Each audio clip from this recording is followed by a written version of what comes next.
Let me start my brief remarks by very sincerely congratulating you, DPP, and your team, Dorcas, and all these wonderful people you work with for upholding the highest possible standards of managing an independent office such as you have done with the ODPP.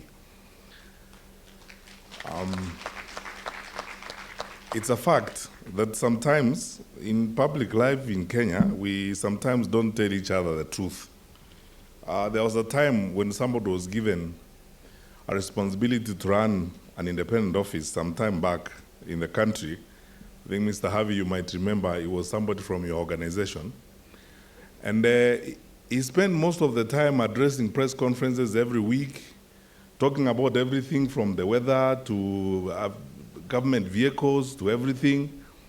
And there was nothing to show for it. And, you know, he served out his term and that was it. And look at how long Mr. Haji has been the DPP, and look at what we know and what we can see about the ODPP.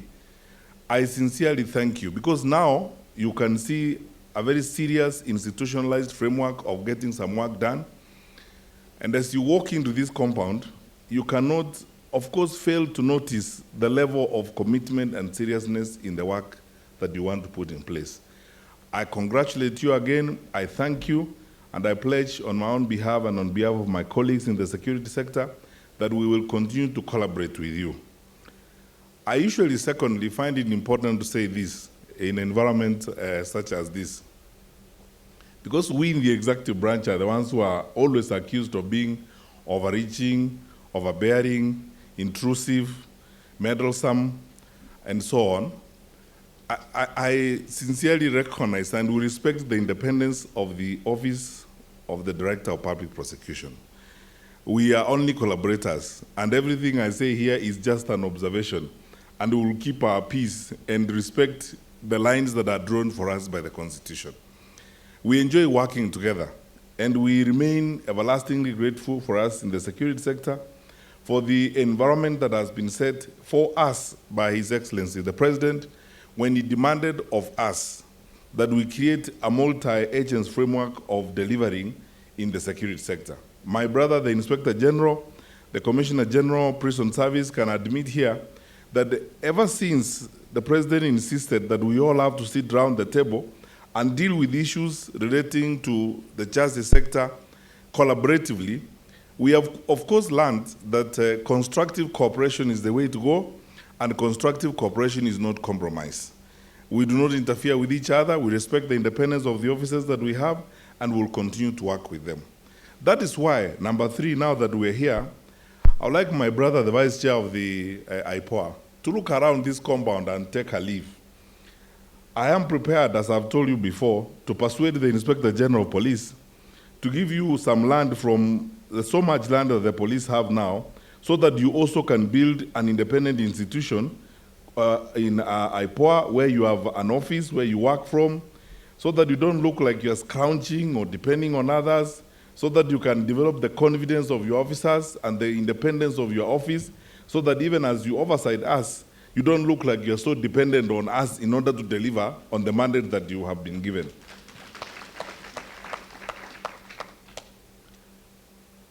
Fourthly, DPP, the launch of the Excellence Charter is new ground that you have broken.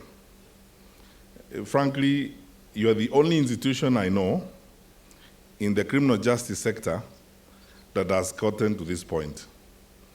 And you have immediately with that thrown a challenge at all of us. Inspector General, I believe you have taken very good note of this. My good friend, Mr. Ogalo, I hope you are taking good note of this. And my brother from the IPOA, I hope you are taking good note of this, that the ODPP is now blazing the trail. And we need to follow suit and develop this culture of excellence in the manner in which we do things. Agreeing to develop an accountability framework to itself is the first admission by the ODPP that they are ready, prepared, and willing to serve in a modern way and in a manner that meets the demands of our time. For the short time that we have been working together, we have noticed your consistent quest to improve your standards of practice, to improve your delivery of service. And none other than the President of the Court of Appeal has testified here this morning that the standards of your work have indeed improved.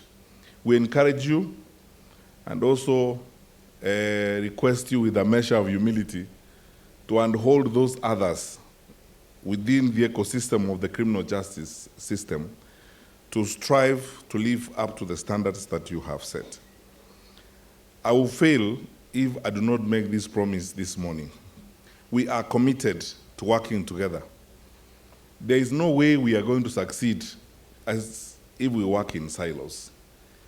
The multi-agents framework we have in place, or the inter-agents collaboration that we have in place, is working well for us. And DPP, I want to commit myself that from the law enforcement part, we will do our part. Of course, law enforcement is a chain. When I was on this podium last time, I said, for example, what we are doing in the National Police Service to improve the capacity of investigation, so that when we send files to you, you don't have to send them back several times. That we have created a new cadre of police officers, all of them graduate trainees who are undertaking a one-year program now, and when they graduate, they will graduate as cadet police officers. And we have drawn them from all fields. We have several lawyers in that group. We have medical doctors there, and we have scientists and IT experts in that group, so that as we go into new ground of working on crime like cybersecurity, we have capability to be of value to the ODPP, so that you don't have to every time send a file back to us. Because as I said last time, and Mr. Matiang'i will take this in his stride, you do not expect that if we can't even get grammar right, we can be useful to the ODPP.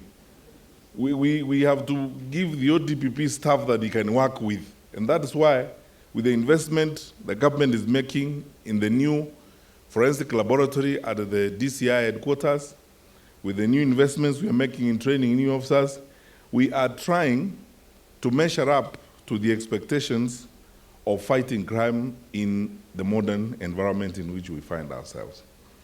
Finally, my brother, the President of the Law Society of Kenya, I agree with you. And then frankly, as a country, we long lost the days of arguments even on things that are straightforward that you can see.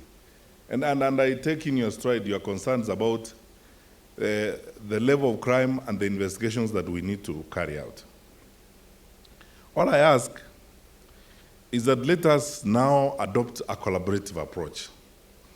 You know, the most important words in our Constitution, and that's the first line of our Constitution, is that we, the people of Kenya.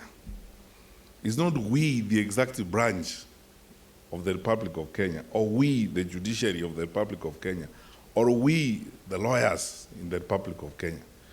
It is we, the people of Kenya. And those words belong to all of us.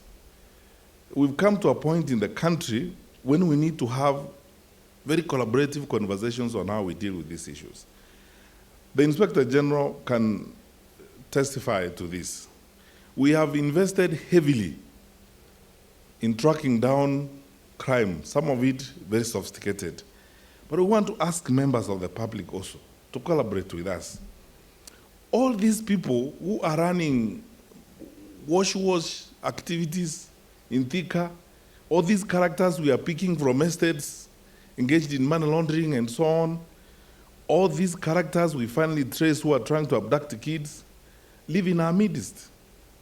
It's very helpful sometimes for the public also to be conscious of the rising levels of crime. Some of the criminality we are dealing with, which is sophisticated, is related to lifestyle. That because we become intensely materialistic, people are running rackets, money laundering rackets that are covered for a very long time. But the time the police stumble on this, they have taken away lives. And look, my brothers and sisters, look where we find ourselves. Look at our borders, and look who are our neighbors, and look at the challenges of policing a country with the kind of porous borders that we have. In 2 years alone, we have collected close to about 14,000 guns, over 400,000 bullets from wrong hands. Tomorrow we'll be burning another huge pile of those guns.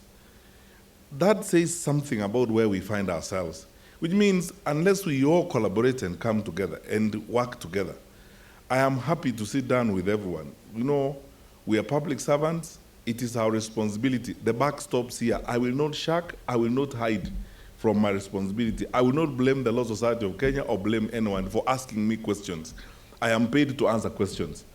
Let's work together on this issue of crime in the country. And when some of these things, even when some of these people end up in your offices as lawyers, as you draw agreements for them and try to advise them on how they do business, some of the criminal activities that you help facilitate through your agreements, please bring it to our attention in good time so that we can get these people. Manam Nagani.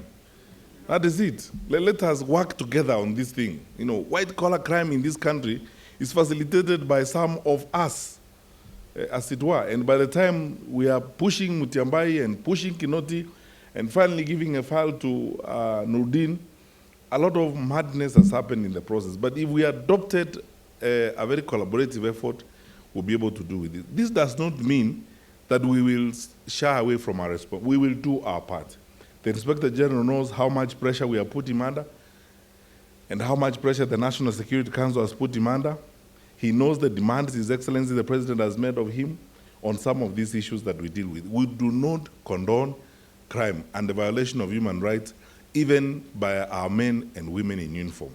And there is evidence that we have disciplined those of our officers who have gone outside the service standing orders. And that's why I'm so grateful, very, very grateful indeed, IG, that we collaborated with the ODPP through our internal affairs unit in coming up with the service orders that are improved here, especially on the violation of human rights.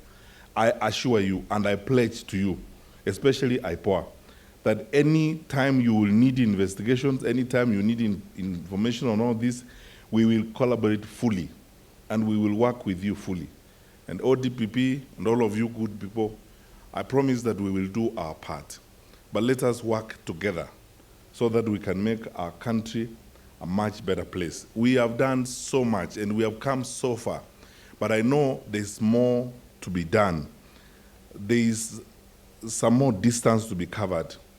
We pledge our commitment in working with you in that direction. Whatever we can do to ensure that our institutions work and work for the good of our people, we will do it.